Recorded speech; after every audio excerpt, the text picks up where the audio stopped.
Saya walaupun sedang dijajah oleh Belanda, hidup di perkampungan yang sangat kampung sekali, tetapi pikiran saya tetap pikiran internasional, sebab saya mulai dari kecil beserta Allah Subhanahu wa taala. Kakalak maruringkak bulu kabeh. Dan saya di Mekah bukan berarti tidak berjuang, terus saya berjuang. Serangan-serangan Belanda saya ikut di Indonesia. Iyalah nu teu kaharti. Teu kaharti kok nyana di Mekah nyana milu. Nah, di dialah jadi pertanyaan ulama-ulama Mesir. Jadi dia langsung ditutup, diberi hadiah secara internasional. Bangsa mutiara kos kitu teu hayangeun biasa. Meureun eta teh jutaan rupiah. Teu kacaritakeun ka mana eta hadiahna dipikeun bae geus. Masya Allah, istimewa. Allahumma shalli ala sayyidina Muhammad wa ala ali sayyidina Muhammad. Loba kamaziahan lamun dicaritakeun Syekh Nawawi mah ieu masalah sahijina bae. Syekh Nawawi kunjungan ke 17 negara. Kunjungan ke 17 negara, Mesir, Irak, Iran, termasuk di jerona Basrah, Kufah, kemudian Iran, kemudian kabelah itu terus Suriah, berusaha itu Maroko, Turki, terus Yaman, terus 17 negara akan dikunjungi ku Syekh Nawawi. Anu ngabarengan Syekh Nawawi dua kiai, hiji Kiai Mansur Pandeglang, Kiai Yusuf Mandalawangi Pandeglang, Kiai Yusuf Mandalawangi Pandeglang.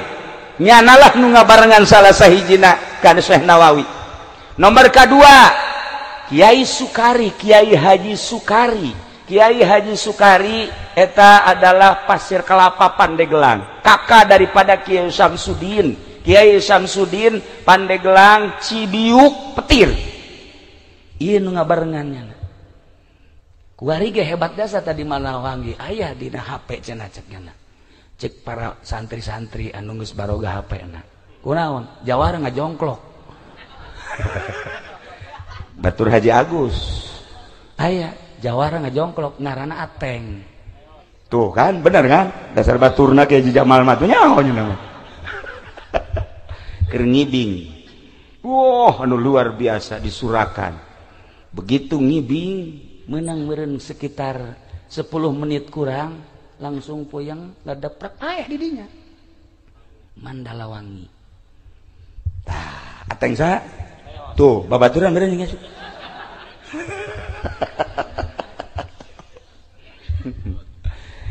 Iyalah dua nu ngabarengan. Memehna diajak ke Mesir, nu mantak diajak ke Kairo lantaran Syekh Nawawi menang undangan. Sekup internasional. Di Mesir dan ulama-ulama dunia ingin mengenal Syekh Nawawi sebab karangan-karanganna telah mancanegara dibaraca ku para kiai tapi belum kenal. Boro-boro kiai-kiai anu boga perusahaanna bae ge sebab saat eta Syekh Nawawi manehanana ke Mesir henteu kapanggih jeung anu boga perusahaan ngan kapanggih jeung seorang kiai mufti Mesir ditambah jeung perwakilan perusahaan. Tapi cek Syekh Nawawi masalah nu penting manfaat nu boga perusahaan kaya raya neangan Syekh Nawawi datang ke Mekah terus bae neangan teu kapanggih-panggih. Ketika dituduhkeun itu tuh Syekh Nawawi teh anu ngarang teh Syekh Nawawi nanya deuk aya naon? Ieu deuk terima kasih bahkan deuk mere duit anu luar biasa lobana sebab kawadahan kudu boga perusahaan dek dikembalikan sebagian hartana. Syekh Nawawi nyiples selama 40 poe embung kapanggih jeung sasaha lantaran besi dibere duit. Percis kos Kiai Haji Nurjaya nya nama teu daek dibere duit nya nama ku bupati ge lamun dibere leutik nya embung mun gede karak oke deh. Gusti Allah jauh amat jeung Syekh Nawawi boga undangan lah sekup internasional Kairo. Dua hadam nu tadi begitu datang ke perbatasan diuk urang engke penting bakal menghadiri musyawarah para alim ulama sedunia dihadiri oleh kepala negara dari berbagai negara. kieunya Yusuf ka dieu sia. Ieu jubah aing, jubah mama pake ku maneh. Eta baju sia ku aing dipake. Engke sia ketika ditanya dititah nyambut atas nama Nawawi. Mun engke ditanya itu saha, itu adalah Yusuf hadam kula. Ih cek Yusuf kitu amat sih. Ulah kitu amat kitu bae geus. Atuh engke kumaha mun kula teter? Ulah bingung hayu we laksanakeun. Aya mama. Heueuh ge hate mah geter. Ya aing kumaha lalakona cek. Hari maneh Sukari dampingi Yusuf ketika manehanana naik panggung, maneh di tukang. Laksanakeun ieu jubahna, ieu sorbanna. Berangkat, penting bada isya kumpul di aula Sekup Internasional. Caritakeun mun ku bahasa urang, pada malam ini alhamdulillah telah hadir ulama Indonesia yang karangannya telah mancanegara dan kita baca di berbagai pondok pesantren, bahkan di universitas sekolah. Nah, saat ini kiainya hadir di tengah-tengah kita dan kita mohon supaya menyambut bagaimana sepak terjang perjalanan beliau bisa jadi sedemikian rupa. Dengan demikian kepada Bapak Kiai Haji Nawawi At-Tanarib Al-Bantani dipersilahkan. Langsung Yusuf. Aduh, cek Yusuf aing kumaha ieu. Bingungnya na geus sarua bae. Saya Nawawi mah di pojok kieu. Atuh dicaritakeun. Nyambut biasa alhamdulillah ngarasa bunga malam ieu bisa bebarengan. Perlu diketahui bahwa ini asisten saya bernama Sukari dan itu yang di pojok hadam saya bernama Yusuf. Saya Nawawi seri Pak. Bener kikian aja. Betul. Ketika jalan nyambut anu luar biasa perjalanan Syekh Nawawi kira-kira bangsa 15 menit mentong. Wah. Sekian saya tidak bisa melanjutkan untuk lebih lanjut. Kondisi saya kurang fit, maka saya serahkan kepada hadam saya yang bernama Yusuf. Persilakan hadam. Hadam langsung nyambutnya. Terima kasih kepada guru saya. Sekian. Hebat sekali, lain lalagaan jadi orang asa dina sinetron. Asli mah lain lalagaan. Ia bisa dipertanggungjawabkan lain lalagaan. Ulama boga sejarah ti mimiti hamil datang ka maut datang ka kuari masih ratusan karangan anu henteu dicetak di Mesir kuno. Nah, langsung Syekh Nawawi atas nama Yusuf nyana nyaritakeun ti mimiti perjalanan nyana atuh moal misleuk ya nyana keneh. Terus nyaritakeun masanten ka Jawa Timur, masanten ka Purwakarta, masanten ka Mekah, serangan Belanda dan lain sebagainya, berangkat ke tanah suci umur 15 tahun. Kemudian kapanggil jeung guru Ki Ahmad Khatib Sambas dan kiai-kiai 5 gurunyana 3 anu istimewa, nu 2 na lain masalah henteu istimewa eta mah guruna guru nu lain deui. Terus kana nyaritakeun tentang perjalanan nyana ngarang terus sampai per detik ieu karangan nyana anu kitu dicetak ieu gitulah. Begitu ditanya tentang keanehan, kok aneh negara yang sedang diserang oleh Belanda, yang sedang morat-marit, yang sedang kesulitan apa-apa, kok bisa tumbuh seorang pujangga yang luar biasa. Nyana nyaritakeun tentang perjalanan nyana. Saya walaupun sedang dijajah oleh Belanda, hidup di perkampungan yang sangat kampung sekali, tetapi pikiran saya tetap pikiran internasional, sebab saya mulai dari kecil beserta Allah Subhanahu wa taala. Kakalak maruringkak bulu kabeh. Dan saya di Mekah bukan berarti tidak berjuang, terus saya berjuang. Serangan-serangan Belanda saya ikut di Indonesia. Iyalah nu teu kaharti. Teu kaharti kok nyana di Mekah nyana milu. Nah, di dialah jadi pertanyaan ulama-ulama Mesir. Jadi dia langsung ditutup, diberi hadiah secara internasional. hanya hadiah etalah nun teu pernah dikemukakeun ku Syekh Nawawi. Mata ketika dek dipuat di munjid ieu hadiah teu pernah dicaritakeun ku Syekh Nawawi, meureun dipikeun hadiah eta ka laut. Sebab berupa materi nya embungeun jasa nya maka bangsa materi kos kitu. Bangsa mutiara kos kitu teu hayangeun jasa. Meureun eta teh jutaan rupiah. Teu kacaritakeun ka mana eta hadiahna dipikeun bae geus. Masyaallah istimewa. Da ramah tamah isukna kan ieu bakalna dahar di imah Raja Mesir jeung para ulama.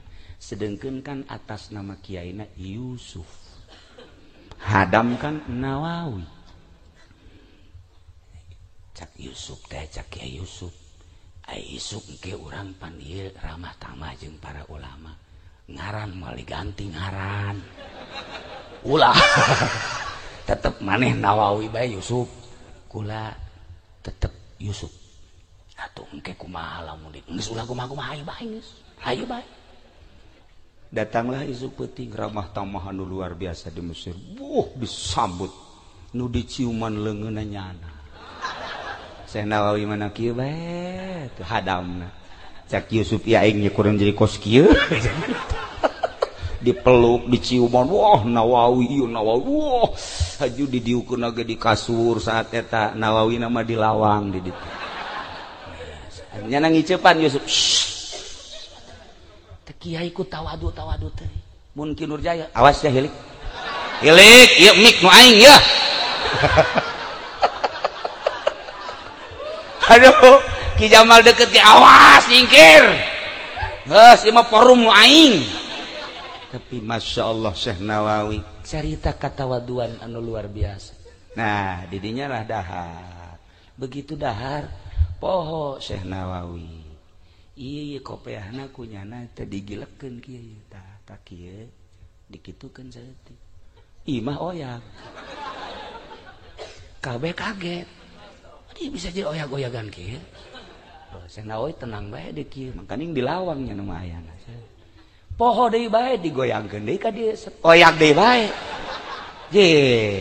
Cak di ditu nu mana sih nu Nawawi ieu? Tidinya kakarak. Syekh Nawawi dititah ka hareup lantaran lain lalagaan ieu mah situasi. Kok jadi kos kieu ye? Disumpahlah Syekh Nawawi.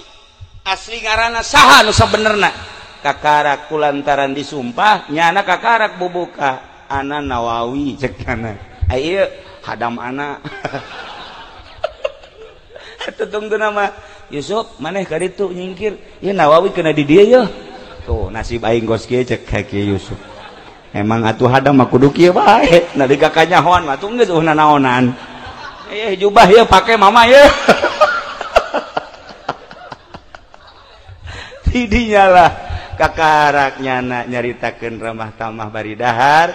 Bari nyaritakeun tentang perjalanan nu aslina dibukukeunlah di Mesir di Al Azhar Kairo keistimewaan Syekh Nawawi. Nyana ditanya selanjutnya bakal kemana saya akan kunjungan ke 17 negara. Etalah memeh ngarang Tafsir Munir. Nyana hayang nyaho negara-negara anu dicaritakeun dina Al-Qur'anul Karim. Selesai ramah tamah pamit isukna bebeja nyana kanu duaan Yusuf Sukari maneh tunggu di Mesir di dieu kula bakal kunjungan ke 17 negara hanya 5 hari. Hah? Dek naik naon ulah nanya ke naik naon. Pokona 5 poe kula kunjungan ke 17 negara maneh cicing di dieu.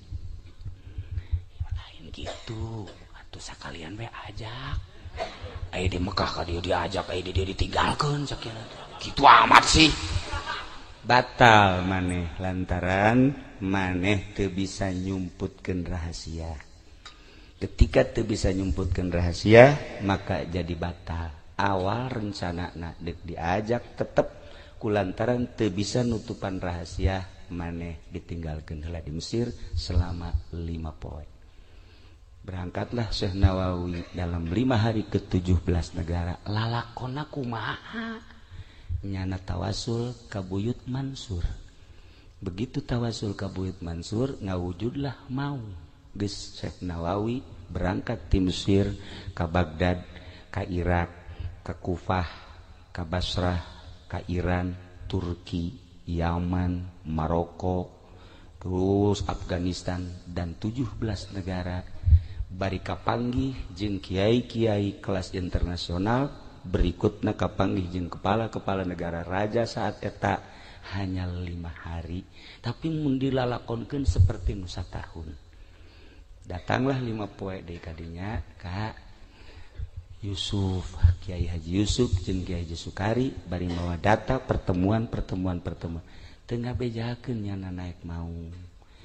Nyana ngabejakeun naek maung soteh ka Kiai Samsudin adi daripada Kiai Sukari nu aya di Cibiu Petir. Waktu eta meunang narima berita kos kitu ketika umurna manehanana 60 tahun. Carita nyana nyaritakeun umur 95 tahun, tahunan nyana dek maot. Cacak-cacak eueuh Kiai Samsudin Petir eueuh nu nyahueun lalakon Syekh Nawawi Tanara anu luar biasa.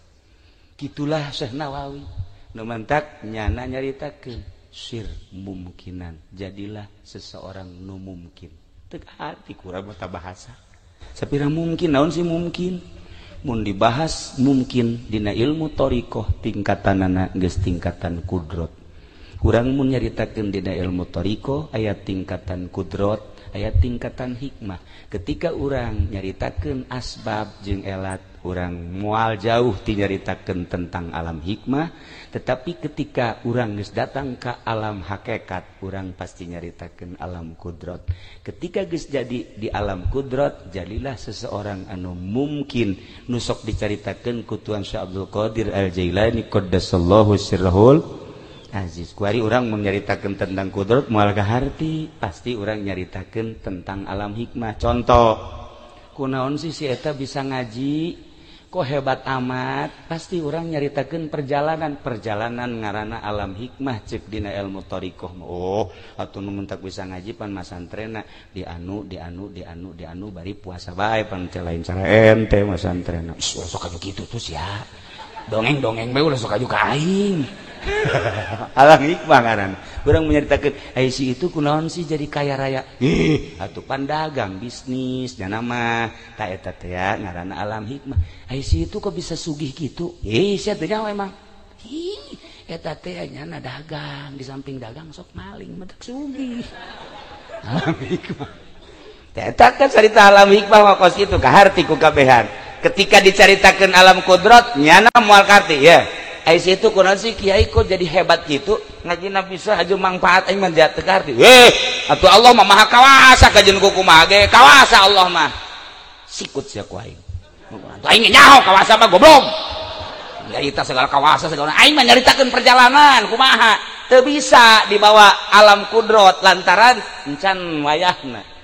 Ketika nyaritakeun aya itu si kunaon bisa jadi sugih kos kitu. Ya atuh Allah mah kawasa nyugihkeun sasage. Goblok sia. Aing ngaji tijang blon.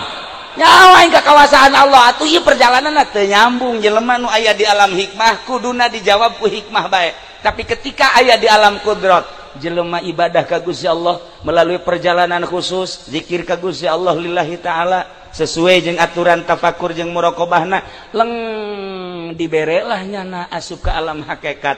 Di jero alam hakikat Allah mere anugerah kemungkinan bagi dirina. Alam mungkin ngaranna ku ari cak Allah teh tah Baitullah sia hayang jihayang ayo gara ngalengkah nyana ka Baitullah tek datang ke Mekah kapanggih jeung babaturanana Ki Nurjaya di Mekah sarua ngalengkah deui sarua ieu bakeur carita Ki Nurjaya bener ieu heulanan dieu sarua ngalengkah sasalaman masyaallah maha kawasa Allah nyambung sebab Ki Nurjaya ngalengkah nyana ngalengkah bicara geus lain bicara sabab jeung hikmah bicara kudrat maha kawasa Allah nyambung. Nah inilah bahasa Syekh Nawawi sir mumkinan jadilah anjeun jadi jelema nu mungkin lain lalagaan urang kuari melalui ngaji syariat ngabebener wudu ngabebener salat kabelah dituna engke ngabebener hate supaya ulah hasud, supaya ulah ria, supaya ulah dengki. Abeh urang asup ka jero kubur teh hirup, tah nu hirup teh anu rapih, mulus, ikhlas, anu rapih zahiron wa batina. Urang kumpul di dieu ngahiji jeung para arwah, lain bae Abah Ucu nu urang nu ku urang dicintai. Mungkin guru-guru anjeunna jeung para arwah aulia-aulia Allah aya di dieu. Urang dideleukeun ku manehanana, harapan urang hiji mudah-mudahan ilmu urang manfaat. Nomor kedua mudah-mudahan dibere barokah.